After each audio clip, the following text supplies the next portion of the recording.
रहती है लौकी, पेड़ पर लटकी रहती है वो।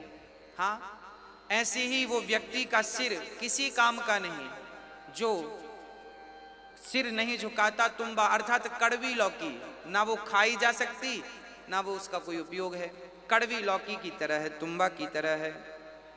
और कहते हैं शंकर जी, जिन हरि भगति हृदय नहीं आनी, जीवत सब समान दे प्राणी। जिस व्यक्ति के हृदय में भगवत, ये शंकर जी कह रहे हैं, ये राम कथा में भगवान शिव कह रहे हैं, जिसके हृदय में प्रेम नहीं है, भगवान के प्रति भक्ति नहीं है, वो व्यक्ति मरा हुआ समझिएगा। हाँ, जिंदा उसी को मानिएगा जिसके अंदर भगवत प्रेम है, जिंदा उसी को मानिएगा जिसके अंदर भगवत भक्ति है। जिसके अंदर भक्ति का संचार नहीं है, भक्ति अभी जन्म नहीं लिए जिसके हृदय में, समझिएगा कि वो व्यक्ति चलता फिरता मुर्दा है। एक गांव में एक महात्मा जी पहुंचे। वो महात्मा जी गांव के बाहर शमशान था, वहीं रुक गए। शमशान पर उन्होंने देखा कि सारे चबूतरे बना रखे हैं। चबूतरों पर एक छोटा सा पत्थर गाड़ रखा है। पत्थर पर लिखा था किस व्यक्ति का जन्म कब हुआ और ये व्यक्ति मरा कब। अर्थात शमशान में सबके मरने वाले की जन्म और जन्म लेने का समय लिखा था, कब तारीख पर जन्म लिया, किस तारीख पे मरा, और नाम, फलाना व्यक्ति जन्म इस तारीख को मर गया। वहां हजारों की संख्या में नाम थे, पर सारे नाम की जो उम्र थी ना, वो केवल 10 वर्ष थी, किसी की 5 वर्ष थी, किसी की 2 वर्ष थी, अधिक से अधिक किसी की 12 वर्ष थी। संतों को लगा कि यहाँ हजारों नाम लिखे हैं मुर्दों के, पर 12 साल से ज्यादा की उम्र किसी की है ही नहीं। भाई इस तारीख को पैदा हुआ और 12 साल के अंदर ही वो मर जा रहा है। तो गांव में संत जी ने पता किया कि भाई क्या इस गांव में लोग ज्यादा जीते नहीं हैं। गांव वालों ने कहा, महाराज गांव में तो लगभग सारे 80-80 साल के हैं, 50-50 साल के हैं, 100-100 साल के भी बूढ़े मिल जाएंगे आपको, आप ऐसा क्यों पूछ रहे हैं। संत जी ने कहा, शमशान में मैंने देखा 12 साल से ज्यादा की उम्र का कोई था ही नहीं। गांव वालों ने कहा, महात्मा जी हम व्यक्ति की वही उम्र लिखते हैं जिस उम्र से उसने भजन स्टार्ट किया। जितना उसने भजन किया, जिस समय से उसने भजन किया, उसी को हम उम्र मानते हैं। बाकी समय तो उसकी व्यर्थ मुर्दे की तरह बीत रही थी, उसकी तो हम गिनती करते ही नहीं।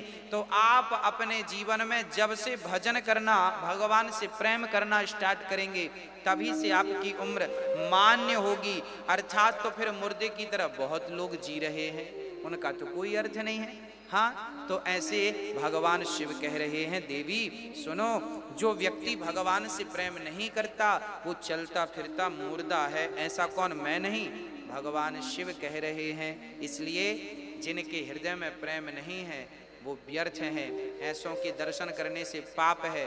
इसलिए हृदय में भगवत प्रेम जगाइए।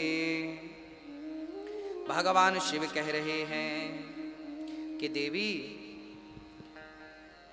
जो नहीं कराई राम गुण गाना, जी है सुदादुर जी है समाना।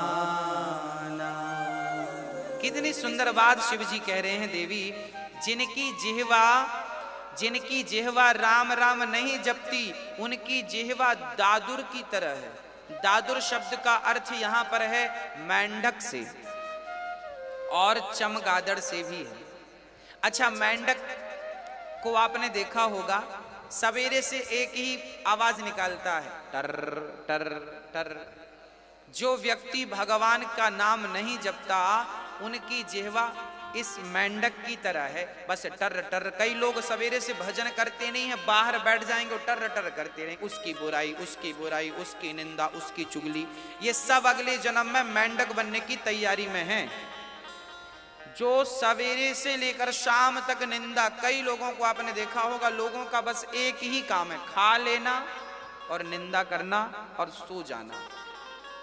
निंदा करने वाला व्यक्ति, चुगली करने वाला व्यक्ति, यहाँ वहाँ की व्यर्थ की बकवास करने वाला व्यक्ति, निश्चित मानिए कि वो व्यक्ति मेंढक बनेगा और टर्र टर्र करता रहेगा। और गोस्वामी जी कह रहे हैं कि वो दादुर अर्थात चमगादड़ भी बनता है। चमगादड़ सबसे 84 लाख योनियों में सबसे निकृष्ट योनि यदि कोई है तो वो चमगादड़ है। चमगादड़ उल्टा लटकता है, पांव के बल कभी बैठता नहीं है, उल्टा पांव ऊपर सिर नीचे। क्यों? क्योंकि वो मुंह से ही खाता है और मलमूत्र भी मुख से ही करता। सबसे निकृष्ट होता है चमगादड़। हाँ, उस चमगादड़ जो व्यक्ति केवल दूसरों की आलोचनाएं करते हैं, अपनी जिह्वा को राम नाम लेकर पवित्र नहीं करते, ऐसे व्यक्ति निश्चित चमगादड़ बनकर के कोरोना फैलाते हैं। हाँ, तो चमगादड़ ना बने उसके लिए आपको राम नाम जपना चाहिए। प्रेम पूर्वक भगवान की कथा। हाँ, श्री शंकर भगवान कह रहे हैं कि देवी सुनो, भगवान तो सगुण नहीं अगुण नहीं, नहीं कछु भेदा, गावहि मुनि पुराण बुध वेदा। अगुण रूप अलख अज जोई, भगत प्रेम बस सगुन सो होई। अब यहाँ भगवान शिव माता पार्वती की बात को कितनी बढ़िया कह रहे हैं, जरा सुनिएगा। भगवान शंकर कह रहे हैं देवी आपने बाकी तो सब बढ़िया कहा, पर एक बात नहीं मोही सुहानी। आपने कहा कि वो राम ब्रह्म है, निराकार है, तो फिर साकार कैसे बन सकते हैं? ये बात तो कोई मूर्ख ही कह सकता है। आप जैसी विद्वान समझदार को ये बात शोभा नहीं देती। अब भगवान शंकर आप लोगों के मन में भी ये प्रश्न खड़े होते हैं, उस प्रश्न के समाधान में आपको बहुत ध्यान पूर्वक सुनना चाहिए। आज की कथा आपको बहुत ध्यान से सुनना चाहिए। कई बार ये प्रश्न आपको भी खड़ा होता है कि जब भगवान राम ब्रह्म है तो ब्रह्म का जन्म कैसे हो सकता है? वो तो निराकार है, फिर साकार कैसे बना? तब शंकर जी कह रहे हैं चौपाई रट लीजिए और आप दूसरों को रटाइए। सगुण नहीं अगुण नहीं, नहीं कछु भेदा,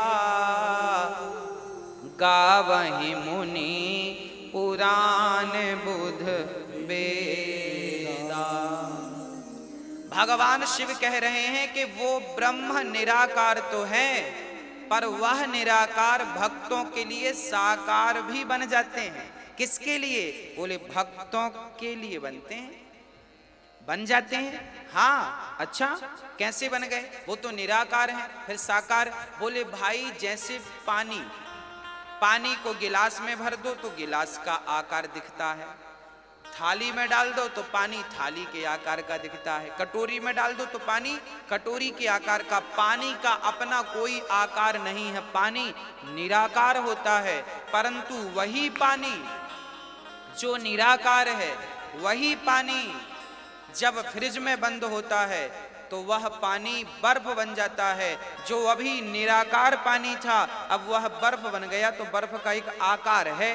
तो जो निराकार था वह एक आकार धारण करता है, अर्थात परमात्मा निराकार तो है, पर जब भक्तों की फ्रिज में प्रवेश करता है तो वही परमात्मा निराकार भक्तों के लिए सगुण साकार बन करके प्रकट हो जाता है। कई लोग कहते हैं हम तो निराकार को मानते हैं, हम तो साकार को नहीं मानते। भैया जी, साकार से ही निराकार में जाया जा सकता है। कोई डायरेक्ट छत में कैसे चढ़ेगा? छत में चढ़ने के लिए सीढ़ी तो होगी ही होगी, बिना सीढ़ी के छत में नहीं चढ़ा जा सकता। तो जो सीढ़ी है ना वो साकार है, सगुण है। सीढ़ी अर्थात सगुण और छत अर्थात निराकार। तो आप साकार से ही निराकार में जा सकते हैं। एक फॉर एग्जाम्पल से समझते हैं। आपकी माँ यदि मैं आपसे कहूं कि अपनी माँ का जरा ध्यान करो, आपकी माँ के गाल कैसे हैं, आपकी माँ की आंख कैसी है, आपकी माँ की सूरत कैसी है, यदि आप आंख बंद करके अभी अपनी माँ का ध्यान करेंगे ना, तो आपके अंदर आपकी माँ की मूरत आ जाएगी, सूरत आ जाएगी। ऐसी मेरी माँ है। क्यों आएगी? क्योंकि आपने अपनी माँ को नजदीक से देखा है, कई बार देखा है। अच्छा, जिस बच्चे की माँ बचपन में ही बच्चे को पैदा करती मर गई है, उस बच्चे से कहा जाए तू अपनी माँ की जरा ध्यान कर, जरा छवि बना, तो क्या वो छवि बना सकता है? नहीं बना सकता। क्यों नहीं बना सकता? क्योंकि उसने कभी अपनी माँ को देखा ही नहीं है। तो देखा ही नहीं है तो छवि क्या बनाएगा? उसी प्रकार जैसे माँ को आपने देखा है, तो फिर माँ के ना रहने पर भी उसकी आकृति बनाई जा सकती है, पर नहीं देखा तो नहीं बनाई जा सकती। उसी प्रकार परमात्मा तो निराकार हैं, पर वो साकार बनकर इसलिए आते हैं ताकि भक्त मेरी आकृति अपने हृदय में बना सकें। बिहारी जी बनकर बैठ गए भगवान, ताकि भक्त मेरी इस आकृति को अपने हृदय में बसा लें। हाँ, वो जगन्नाथ बनकर बैठ गए ताकि भक्त इस आकृति को हृदय में बसा लें और इसी का चिंतन करते रहें, ताकि इससे उनका कल्याण हो जाए। जैसे पहली के विद्यार्थी को, KG1 के विद्यार्थी को लिखकर बताना पड़ता है ये का है, का कैसा होता है, लिखकर बताओगे तब तो बच्चे की खोपड़ी में जाएगा। अच्छा, ये का ऐसा होता है, खा ऐसा होता है, का ऐसा होता है, लिखकर नहीं बताओगे तो बच्चा कैसे समझेगा?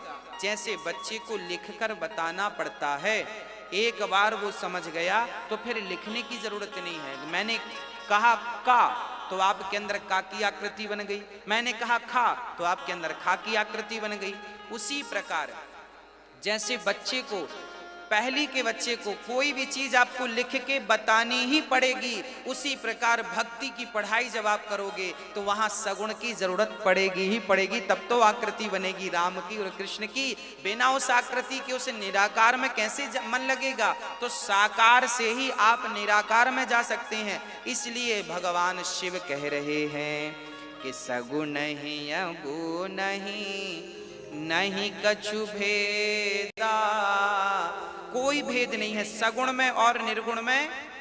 ये हम नहीं, शंकर जी कह रहे हैं। जो व्यक्ति भगवान के साकार और निराकार में भेद करता है वो व्यक्ति बड़ा पापी होता है।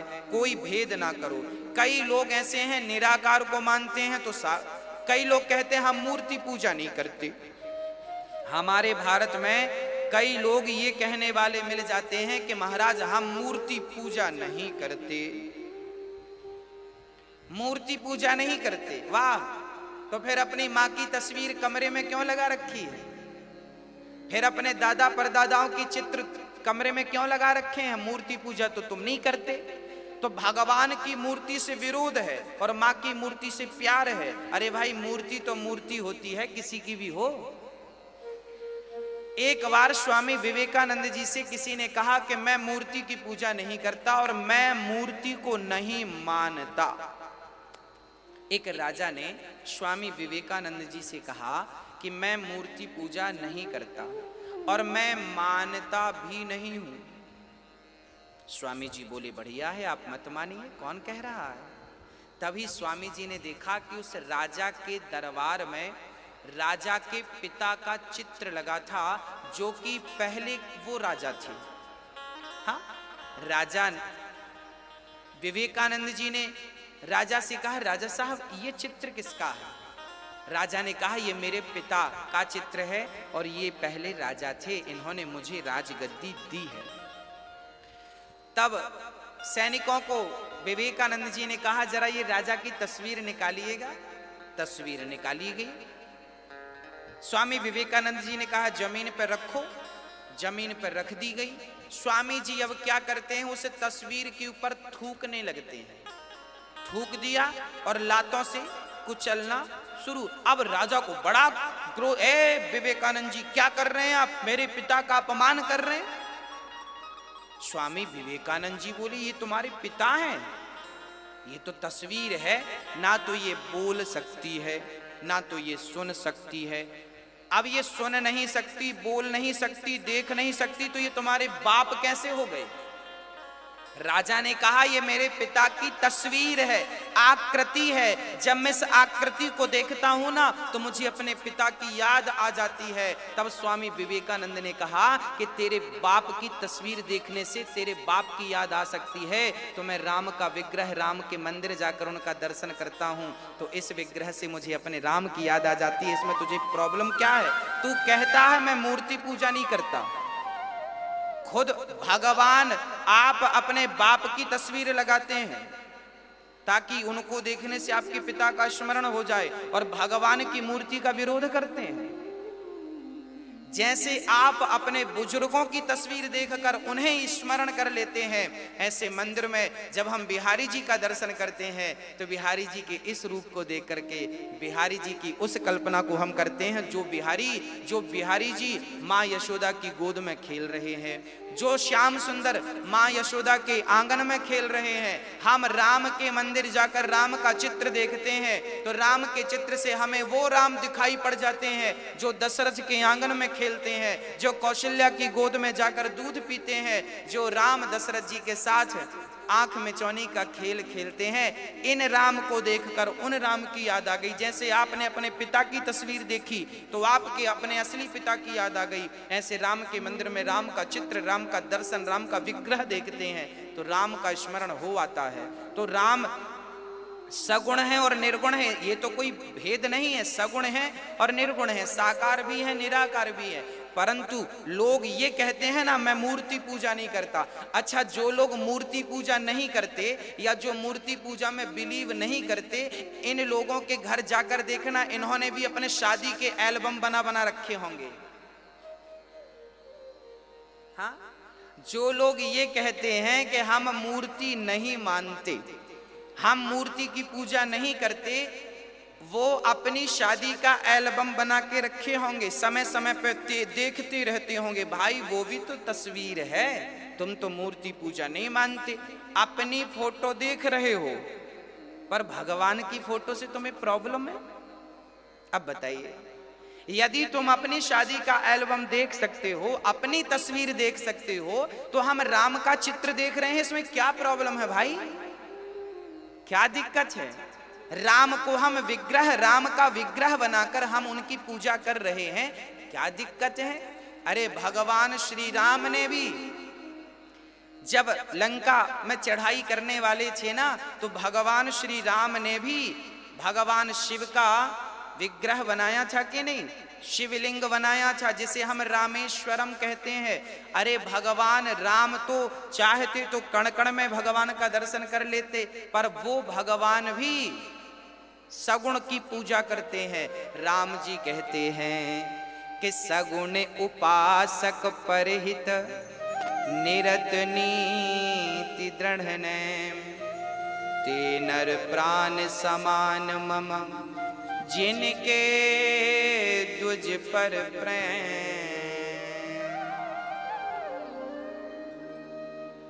तो आपके अंदर कभी ये भाव आए कि आप भगवान को ना मान रहे हैं, मूर्ति को?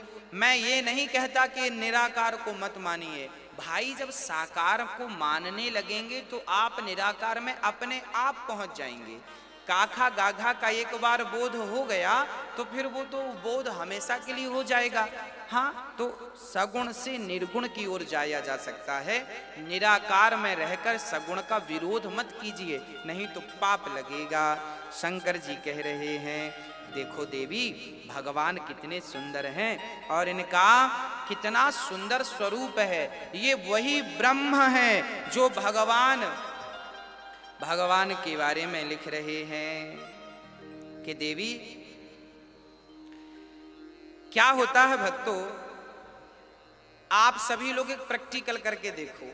अपनी एक उंगली अपनी आंख के यहां पे लगाओ, यहां पे, और जरा आंख पर दबाओ यूं। जब आप अपनी उंगली आंख पर हल्का सा दबाएंगे ना तो सामने आपको एक व्यक्ति से तुरंत दो हो जाएंगे। आप करके देख लीजिए प्रैक्टिकल। आप अपनी आंख को यहां पे हल्का सा दबाइए, ये देखिए, आप हल्का सा दबाएंगे तो आपको एक व्यक्ति से तुरंत दो दिख जाएंगे।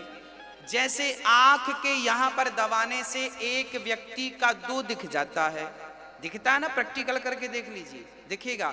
उसी प्रकार वह परमात्मा है तो एक ही, वह एक ही नारायण है, पर वह एक ही अनेक रूप में दिखाई पड़ते हैं।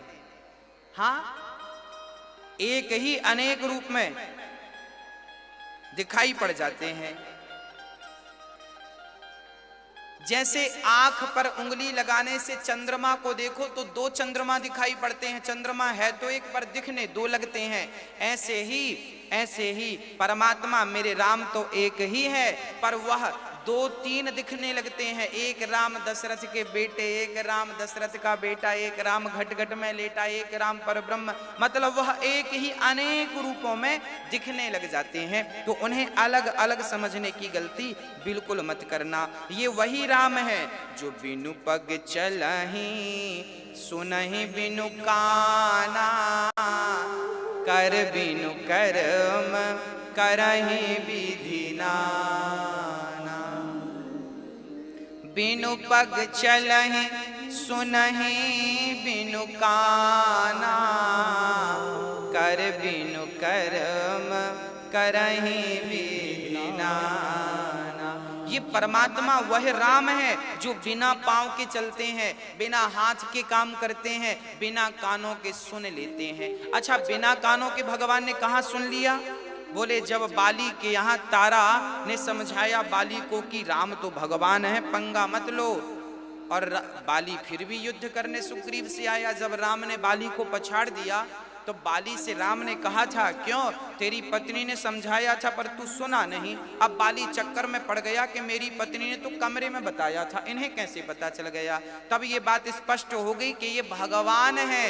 ये कमरे के भीतर आप जो बात कर रहे हैं, अरे बात तो छोड़ दो, आप प्रेजेंट में जो सोच रहे हैं, आप जो सोच रहे हैं वो भी मेरे राम सुन रहे हैं। ऐसे उनके कान हैं, जो सोच रहे हैं हम वो भी सुन रहे हैं। तो बिनु पग चलहि। अच्छा, बिना पांव के कहां चल गए भगवान? बिना पांव के कहां चलते हैं भगवान? तब बतलाए कि देखो, जब द्रौपदी मां ने भगवान को बुलाया, द्रौपदी ने कहा प्रभु मेरी लाज लुट रही है, आओ। तब भगवान द्वारिका में थे, दिल्ली में लाज लुट रही द्रौपदी की और भगवान द्वारिका में, लगभग 1500 किलोमीटर की दूरी पर प्रेम से द्रौपदी ने बुलाया। तो बिना पांव वाला भी इतनी तेज चलता क्या? अब बताओ, शरीर में एक ही कपड़ा था द्रौपदी के और वो भी आधी साड़ी खिंच गई थी। अब आधी और उतरने में भला टाइम कितना लगता? पर उसके पहले भगवान आ गए और द्रौपदी का समय से वस्त्र बढ़ा दिया। इसका तात्पर्य यह है कि भगवान बिना पांव के चल सकते हैं। ये सामर्थ्यता भगवान। तो बिनु पग चलहि सुनहि बिनु काना, कर बिनु कर्म। बिना हाथ के काम कर देते हैं मेरे राम, बिना हाथ लगाए काम कर देते हैं। क्या काम कर दिया? बोले बिना हाथ लगाए द्रौपदी का चीर बढ़ा दिया। हाथ कहाँ लगाया? किसी को दिखाई थोड़ी पड़े थे भगवान। तो बिना हाथ लगाए द्रौपदी का चीर बढ़ा दिया। तो बिनु पग चलहि सुनहि बिनु काना, कर बिनु कर्म करहि विधि नाना। हाँ, इस प्रकार भगवान की भगवत्ता को श्री शंकर जी प्रकट कर रहे हैं। तब माता पार्वती ने प्रश्न किया कि गुरुदेव अब ये बताइए प्रभु कि भगवान अवतार राम बनकर, वह ब्रह्म को राम बनकर आने की क्या जरूरत आन पड़ी? परमात्मा को राम बन के आने की क्या जरूरत आन पड़ी? तब भगवान शिव कहते हैं, हाँ भगवान शिव कहते हैं, क्या कह रहे हैं? जब जब होय। तो शंकर जी क्या कह रहे हैं और जरा किस भाव से कह रहे हैं जरा समझिएगा। जब जब होय धर्म की हानि, बाढ़हि असुर अधम अभिमानी। जब जब होय धर्म के हानि,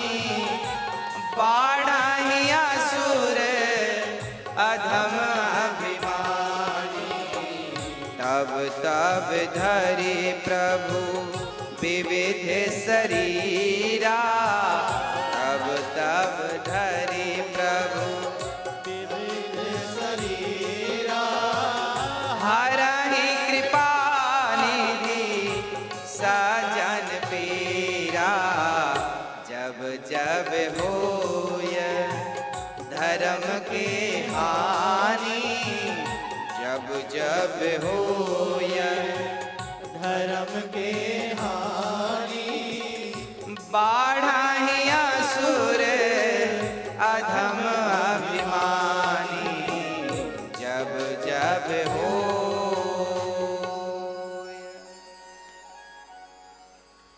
जब जब होय। भगवान से शिव माता पार्वती ने कहा कि प्रभु भगवान को राम बनने की क्या जरूरत पड़ी? तब शिव जी ने कहा परित्राणाय साधूनां विनाशाय च दुष्कृतां, धर्म संस्थापनार्थाय संभवामि युगे युगे। जब जब होय धर्म की हानि, बाढ़हि असुर अधम अभिमानी, तब तब धरि प्रभु विविध शरीरा, हरहि कृपा निधि सजन पीरा। जब जब धर्म की हानि होती है तब तब भगवान को अवतार लेकर के आना पड़ता है। अच्छा, ये धर्म की हानि क्या है? गोस्वामी जी गा रहे हैं जब जब होय धर्म की हानि। अच्छा, धर्म की हानि कब होती है? धर्म की हानि से तात्पर्य क्या है? तब कहा एक धोबी था। धर्म की हानि क्या है वो समझिएगा। एक धोबी था। धोबी अपने गधे को चराने ले जाता था। धोबी के पास एक पालतू गधा था। धोबी जी अपने गधे को जंगल ले जाया करते थे। एक दिन क्या हुआ, धोबी जंगल से लौट रहे थे तो रास्ते में एक बहुत बड़ा हीरा धोबी को मिल गया। हीरा बड़ा चमकदार था। धोबी को लगा कि ये चमकने वाला कोई पत्थर है। अब धोबी को पत्थर अच्छा लगा तो उसने क्या किया कि उसने रस्सी में उस पत्थर को बांधकर गधे के गले पे डाल दिया। धोबी को लगा कि ये तो चमकीला पत्थर है, अच्छा लग रहा, तो गधे के गले पे डाला। और जब गधे को नहलाए तो गधे को साबुन लगा के उसी पत्थर से वो गधे को घिसे। वो हीरा था जिसकी कीमत बाजार में करोड़ों रुपए थी, परंतु धोबी को केवल ज्ञान ना होने के कारण धोबी उस हीरे से क्या करता, गधे को घिसता। एक जौहरी बाजू से निकला। जौहरी की दृष्टि पड़ी, वाह ये तो हीरा है। जौहरी ने मन में विचार किया कि यदि हमने कह दिया कि ये हीरा है तो अभी धोबी इसकी कीमत बढ़ा देगा। इसलिए जौहरी ने बड़ी चतुराई से कहा, ए भाई ये तुम्हारा चमकीला पत्थर हमें बड़ा पसंद आया, क्या तुम इसे 1 रुपए में दोगे? धोबी ने मन में विचार किया कि भाई ये कितना मूर्ख है, पत्थर के 1 रुपए दे रहा है। धोबी ने मन में विचार किया कि लगता है इसका दिमाग खराब है, दे दो, हम तो दूसरा उठा लाएंगे जंगल से। जंगल में कोई पत्थरों की कमी थोड़ी है। धोबी ने वो पत्थर 1 रुपए में उसे दे दिया। अब वो हीरा जैसे ही जौहरी के हाथ में आया, वैसे ही जौहरी के हाथ में आते ही वो हीरा टुकड़े टुकड़े हो गया, टूट गया। तब जौहरी ने कहा, वाह हीरा, अभी तुम गधे के गले में थे तब तो टूटे नहीं, गधे को साफ कर रहे थे तब तो टूटे नहीं, और मुझ जौहरी के पास आए तो टुकड़े टुकड़े हो गए। तब उस टूटे हुए हीरे से आवाज आई, जौहरी जी, अरे वो तो धोबी जानता ही नहीं था कि मेरी कीमत कितनी है। पर आप तो जानते थे कि मेरी कीमत कितनी है, फिर भी तुमने 1 रुपए आकी, फिर भी तुमने मेरा मूल्य जानकर 1 रुपए लगाया। तो अज्ञानी व्यक्ति तो मेरा जो उपयोग करता है सो करता है, क्योंकि उसे तो पता ही नहीं कुछ। पर जानकार व्यक्ति भी जब मेरा मूल्य इतना कम आंकेगा तो मैं टूट जाऊंगा। वही है धर्म की हानि कि जो अज्ञानी लोग हैं वो राम राम नहीं जप रहे हैं, कोई बात नहीं, उन्हें तो पता ही नहीं है ना कि राम नाम का क्या फल है। अमेरिका के लोग राम राम नहीं जप रहे हैं, कोई बात नहीं। पाकिस्तान के लोग राम राम नहीं जपते, कोई बात नहीं। इंग्लैंड के लोग राम राम नहीं जपते, कोई बात नहीं, क्योंकि उन्हें पता ही नहीं है कि राम नाम की महिमा कितनी है और ये राम कौन है। पर हम भारत के लोग, हम तो जानते हैं कि राम कौन है। आप तो राम का मूल्य जानते हैं और आप मूल्य जानकर भी राम राम नहीं जपते। यही तो धर्म की हानि है। आप जान रहे हैं कि राम के एक नाम से पत्थर भी पानी पे तर गए। एक नाम लिखा था पत्थर पर, वो पत्थर भी पानी पर डूबा नहीं था। जिस नाम ने पत्थर को नहीं डूबने दिया, वो नाम क्या आपको और हमें डूबने देगा। हम सब जान रहे हैं कि राम नाम जपेंगे तो भगवत प्रेम बढ़ेगा, भवसागर पार कर जाएंगे। फिर भी हम राम नाम को छोड़कर संसार में धन दौलत समेट रहे हैं। यही धर्म की हानि है कि हमें सब ज्ञान है, फिर भी हम अधर्म कर रहे हैं। हमें राम नाम के हीरे का मूल्य पता है, फिर भी हम उस हीरे की कीमत कम आंक रहे हैं। हम सबको पता है कि राम नाम जपने से पापी से पापी तर गए। अजामिल जैसा पापी भी नाम नारायण सुन के मुक्त हो गया। आप सब जान रहे हैं, फिर भी आप गप्पे कर रहे हैं, फिर भी बकवास कर रहे हैं, फिर भी यहाँ वहाँ की बातें कर रहे हैं, फिर भी जान कर भी राम नाम नहीं जप रहे हैं। तो बताओ राम नाम फिर वो क्या होगा। जैसे हीरा टूट गया, ऐसे राम नाम जब आपके भीतर भक्ति आती है और आप फिर भक्ति की कीमत नहीं समझते तो भक्ति खिन्न हो जाती है, टूट जाती, उदास हो जाती है कि मैं गई तो थी इसके पास पर इसने मेरी कोई इज्जत नहीं की, कोई वैल्यू नहीं की। अरे हीरे की कोई 1 रुपए कीमत आंकता है। हाँ, मीराबाई तो कहती है, पायो जी मैंने राम रतन धन पायो।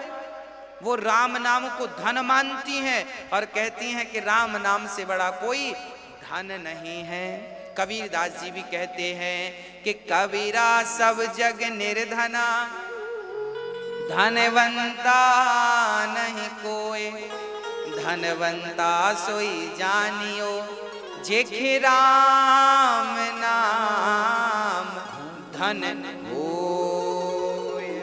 ये राम नाम की बड़ी अद्भुत पूंजी है। इसलिए कहता हूं कि आप तो भगवान की शरण में रहो और फिर भगवान मेरे जो हमें देना चाहें, जो भी देना चाहें, चाहे फूल दे दें चाहे कांटे दे दें, आप दोनों में मस्त रहो और भगवान से निरंतर प्रेम करते रहो, कभी शिकायत ना करो। हाँ, तेरे फूलों से भी प्यार, तेरे कांटों से भी प्यार, तू जो भी देना चाहे दे दे मेरे सरकार, तू जो भी देना चाहे दे दे मेरे सरकार, तेरे फूलों से भी प्यार। भगवान जो दे, हाँ, जैसे रखे राम जी रहना चाहिए और सीताराम सीताराम कहना चाहिए। हो तेरे फूलों से भी प्यार, तेरे कांटों से भी प्यार, तू जो भी देना चाहे दे दे मेरे सरकार, तू जो भी देना चाहे दे दे मेरे सरकार, तेरे फूलों से भी प्यार, तेरे कांटों से भी प्यार, तेरे फूलों से भी प्यार, तेरे कांटों से भी प्यार। तू जो भी देना चाहे दे दे मेरे सरकार, तू जो भी देना चाहे दे दे मेरे सरकार। तेरे फूलों से भी प्यार, तेरे कांटों से भी प्यार। हरि बोल।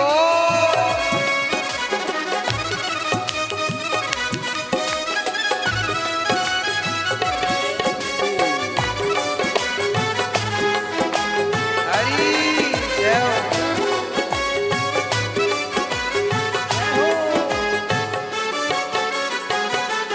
तेरी मर्जी में विधाता कोई छुपा बड़ राज, तेरी मर्जी में विधाता कोई छुपा बड़ा राज। तेरी मर्जी में विधाता कोई छुपा बड़ राज, तेरी मर्जी में विधाता कोई छुपा बड़ा राज। भगवान यदि जीवन में सुख दें तो समझ लेना ईश्वर की मर्जी है, और यदि दुख मिले तो समझ लेना ईश्वर की भी कोई मर्जी चल रही है। हमारे जीवन में जो भी घटना घटती है, आज मैं इसका उदाहरण देकर समझाऊंगा। हमारे जीवन में जो भी घटना घटती है, उस घटना में मेरे राम की पूरी इच्छा, पूरी मर्जी होती है। तेरी मर्जी में विधाता कोई छुपा बड़ राज, तेरी मर्जी में विधाता कोई छुपा बड़ा राज। दुनिया चाहे हमसे रूठे तू ना हो ना नाराज, दुनिया चाहे हमसे रूठे तो ना होना नाराज।